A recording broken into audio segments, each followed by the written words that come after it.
History remembers them as the 12 Olympians, the immortal gods who ruled from the heights of Mount Olympus. But the story isn't that simple. Over the centuries, 13 different gods held those legendary thrones. These are their stories. Every king eventually gets overthrown. Zeus's reign started by doing it to his own dad first. Cronus, king of the Titans, heard a prophecy.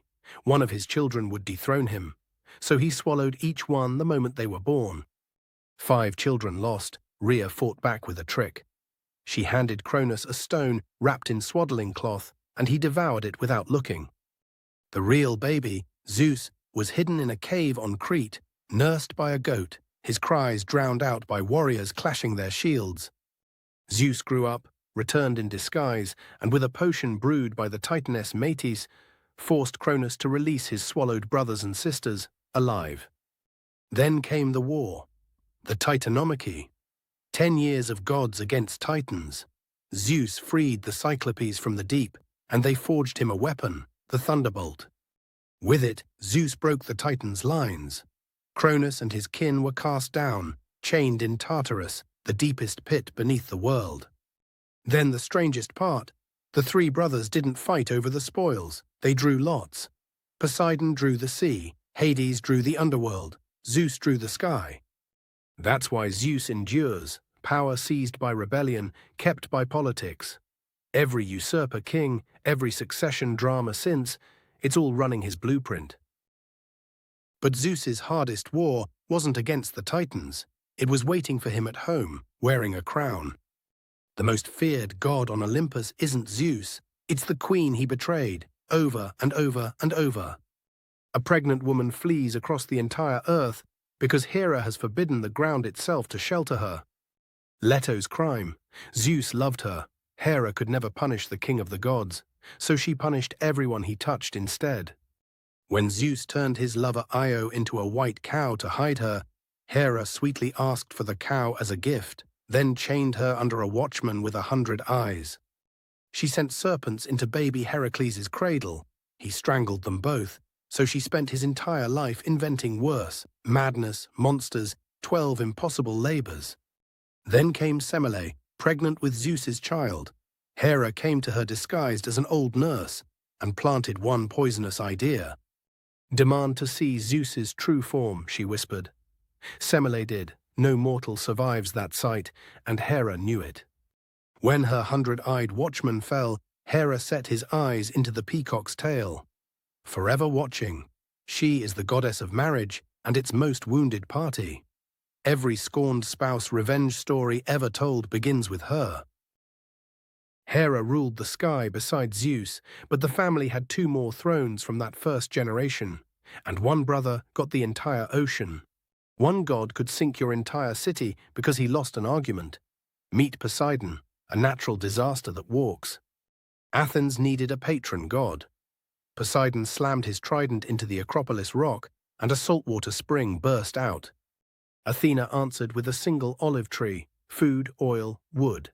The city chose her, and named itself Athens. Poseidon did not take losing well. He flooded the entire Attic plain, drowning farmland to punish one vote. But the sea god could create 2.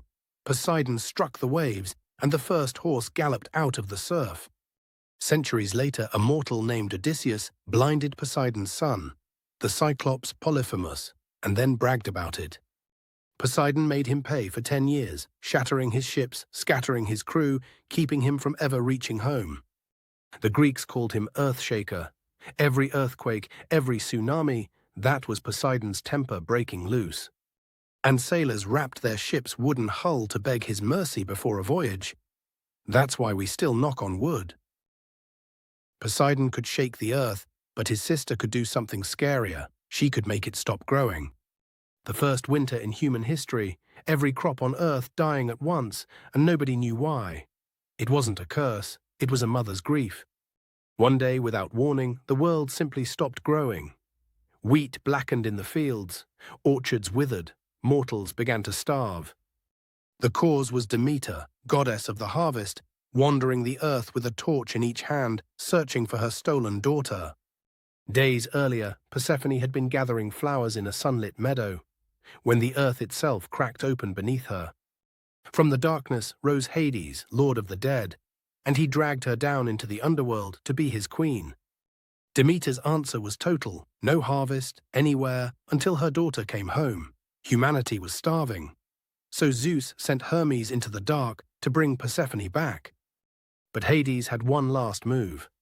Before she left, Persephone ate 6 pomegranate seeds, and anyone who eats the food of the dead belongs to the dead. So Zeus split the difference. 6 months with her mother, and the world blooms. 6 months below, and Demeter lets everything die. That's why the Greeks said winter exists at all.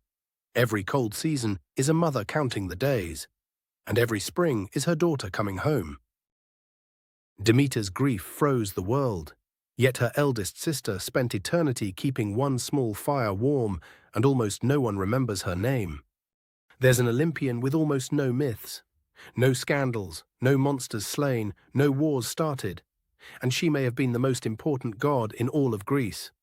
Hestia was the firstborn of Cronus, the very first child he swallowed whole. She spent an age in the dark, as sibling after sibling joined her. When Zeus finally forced their father to release them, Hestia came out last. First swallowed, last released, the Greeks called her both the eldest and the youngest of the gods. Then 2 gods came courting, Poseidon and Apollo, both demanding her hand.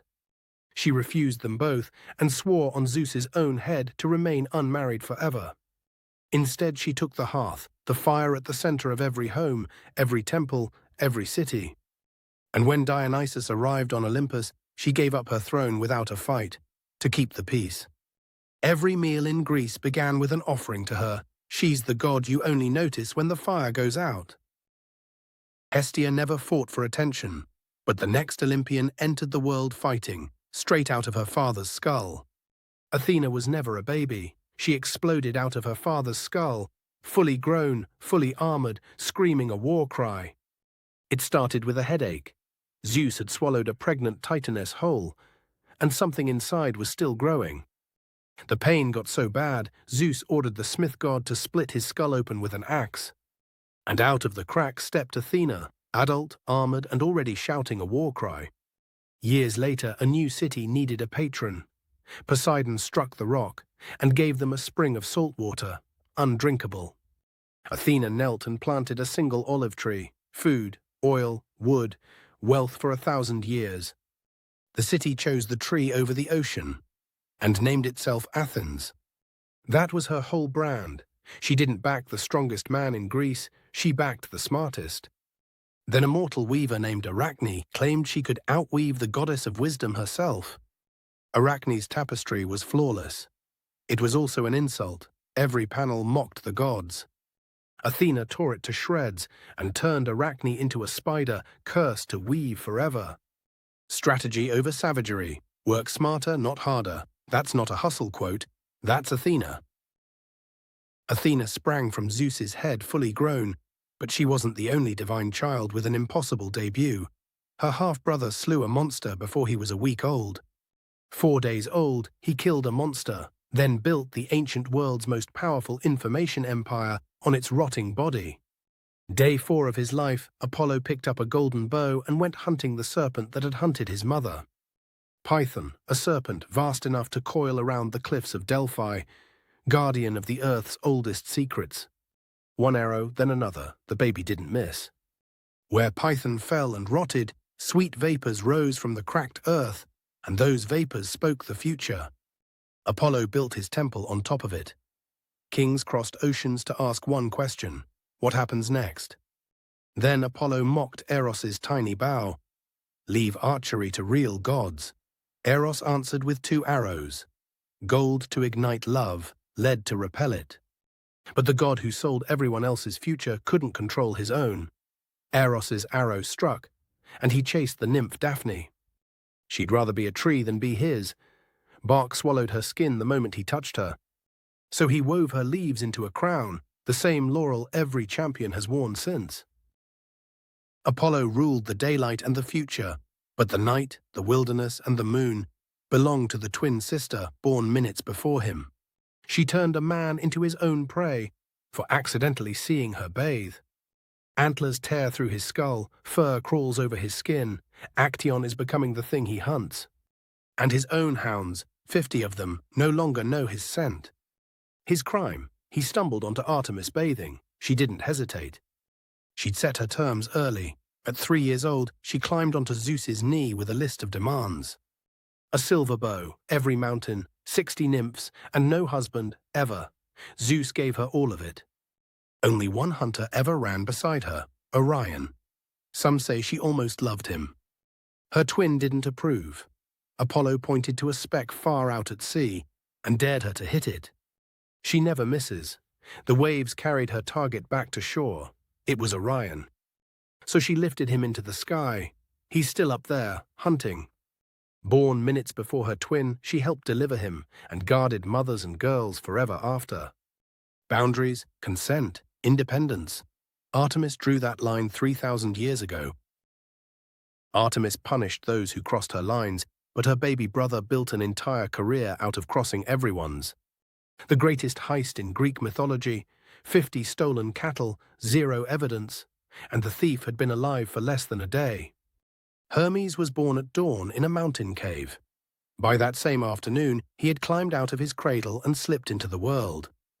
By nightfall, 50 of Apollo's sacred cattle were gone, and the newborn had scrambled every trace, leaving behind a crime scene that made no sense. Back home before sunrise, he strung cowgut across a hollow tortoise shell, inventing the lyre, then tucked himself into his cradle like nothing happened. Apollo tracked him down, furious. The baby blinked up at him. "I was born yesterday. I don't even know what a cow is." Dragged before Zeus, Hermes lied straight to the face of the king of the gods. Zeus laughed so hard he made him give the herd back, and offered him a job. Then Hermes handed Apollo the lyre as a peace offering. Apollo loved it so much, he let him keep the cattle, enemies at dawn, brothers by dusk. Grown, Hermes became Olympus's messenger and the guide of souls to the underworld, patron of thieves, liars, travelers, and traders, the god of every in-between, basically the patron saint of the internet. Hermes stole cattle and got a pardon. The next god only ever stole one thing, peace, and nobody forgave him for it. Every god on Olympus despises this one, including his own parents. Zeus called him the most hateful god alive. This is Ares. Ares is war itself, not strategy, not glory. The screaming, blood-soaked chaos of the battlefield. And at Troy, he picked the losing side. A mortal, Diomedes, drove a spear into his gut, and guiding the mortal's blow, Athena, Ares' own sister. The god of war fled the field shrieking. Homer says he screamed as loud as 10,000 men. He ran home to his father, and Zeus looked at his bleeding son and said, "Of all the gods on Olympus, you are the most hateful to me." It got worse. 2 giant twins once stuffed Ares into a bronze jar and kept him there for 13 months until Hermes snuck him out. His one comfort, an affair with Aphrodite, until her husband Hephaestus caught them in an unbreakable golden net and invited the gods to come laugh. But that was the point. The Greeks made war a god so they could hate him, bloodlust given a face so it could be condemned. Athena got the temples, Ares got the blame. Ares was hated by everyone on Olympus, everyone except the one goddess no one could resist. Desire is the most dangerous force in mythology. That's Aphrodite's warning. Her name still marks it today. Aphrodisiac. Her most dangerous moment started with fruit. Eris, goddess of discord, crashed a divine wedding and hurled down a golden apple for the fairest. Hera, Athena, and Aphrodite all claimed it. Even Zeus refused to choose between them. So he dumped the decision on a mortal shepherd, Paris of Troy. Hera offered him empires. Athena offered victory in every war. Aphrodite offered Helen of Troy, the most beautiful woman alive. Paris handed her the apple. The catch? Helen was already married to a Spartan king. Aphrodite delivered her to Paris anyway. 1,000 ships followed. 10 years of war. Troy burned to the ground over one beauty contest. Aphrodite started a war with her beauty, but the husband she betrayed would get his revenge with nothing but a hammer and an idea. His own mother took one look at her newborn son. and threw him off Mount Olympus. This is how the god they rejected made every single one of them need him. Hephaestus fell for a full day before crashing into the sea. The sea nymph Thetis pulled him from the waves and raised him in a hidden grotto beneath the ocean, where he taught himself to forge. Years later, Hera received a mysterious gift, a magnificent golden throne. The moment she sat, unbreakable golden bonds snapped shut. Only its maker could undo them. No god could break them, so Dionysus got Hephaestus drunk on wine and led him back up the mountain on a donkey. He freed his mother, for a price, a permanent throne among the 12 Olympians. The child they threw away now sat beside them. When his wife Aphrodite cheated with Ares, he forged a net finer than spider silk and hoisted them both up for every god on Olympus to laugh at. His forge armed the entire pantheon, Zeus's thunderbolts, the legendary armor of Achilles. Nothing divine worked without his hands. The Romans called him Vulcan, and every volcano on earth still carries his name. When they saw the mountains smoke, they said, "The outcast is still at work." Hephaestus proved even the gods make room for an outcast, and no outcast climbed higher than the last god to join the 12, the one who was born twice. There were only ever supposed to be 12 thrones on Olympus. No exceptions, no extra seats. When this god showed up, one of the original 12 stepped down so he could sit. His mother Semele, a mortal princess, was tricked by Hera into demanding Zeus reveal his true divine form, and no mortal can survive that sight. Semele was consumed by the fire of his glory, but Zeus reached into the blaze and saved their unborn child, and sewed him into his own thigh. Months later, the god was born a second time, from the thigh of Zeus himself. The Greeks called him twice born, Dionysus. Grown, he wandered the world. Pirates once kidnapped him, thinking he was a rich prince. Then grapevines began crawling up their mast. The terrified pirates leapt into the sea, and Dionysus turned every one of them into dolphins. That's the mercy of this god. Even his punishment set you free. He's also the god who granted King Midas the golden touch, then watched Midas beg to take it back when even his food and his daughter turned to lifeless gold. And here's the twist. When he finally came to Olympus, there was no throne left. 12 seats, all taken. So Hestia, goddess of the hearth, quietly stood and gave him hers. That's how the latecomer completed the 12. And his festivals gave us theatre itself. Every wine toast, every festival, every stage is still his. The last Olympian never really left. For thousands of years, the stories of Olympus have been passed down through generations. 12 thrones, 13 gods who held them. From the king of the heavens to the guardian of the hearth, each Olympian left a mark on the world of myth. But Olympus was never just about power. It was about the stories, and the legends are only beginning.